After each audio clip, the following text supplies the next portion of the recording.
السلام عليكم ورحمة الله وبركاته. الحمد لله والصلاة والسلام على أشرف رسول الله وعلى آله وأصحابه الفائزين بالله. أما بعد، قال رسول الله صلى الله عليه وسلم: ما من أحد يموت إلا ندما.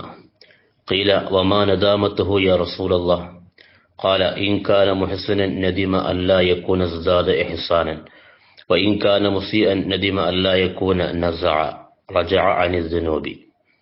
മുത്തനബി സല്ലല്ലാഹു അലൈഹി വസല്ലം പറയുകയാണ്: മാമിൻ അഹദിൻ യമൂതു ഇല്ലാ നദിമ.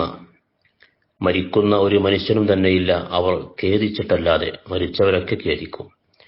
ഖീല, അപ്പോൾ ചോദിക്കപ്പെട്ടു: വമാ നദാമത്തുഹു യാ റസൂലല്ലാഹ്? അല്ലാഹുവിന്റെ പ്രവാചകരെ, എന്തിന്റെ പേരിലായിരിക്കും അവർ ഖേദിക്കുന്നത്?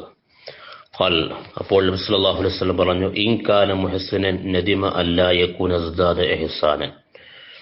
ആ മരിച്ചവൻ നല്ലവനാണെങ്കിൽ നന്മകൾ വർദ്ധിപ്പിക്കാത്തതിന്റെ പേരിൽ അവൻ ഖേദിക്കും. ദുനിയാവിൽ ഒരുപാട് നന്മകൾക്ക് അവസരമുണ്ടായിരുന്നു, ഒരുപാട് നന്മകൾ ചെയ്യാമായിരുന്നു എന്ന് അവൻ ഖേദിക്കും. വഇൻ കാന മുസീഅൻ നദിമ അല്ലാ യകൂന നസഅ. ഇനി മരിച്ചവൻ മോശപ്പെട്ടവനാണെങ്കിൽ താൻ പാപങ്ങളെ തൊട്ട് തൗബ ചെയ്ത് മടങ്ങാത്തതിനെ കുറിച്ച് അവന് കുറ്റബോധമുണ്ടാകും, അവൻ ഖേദിക്കും. തഖബ്ബലല്ലാഹ്.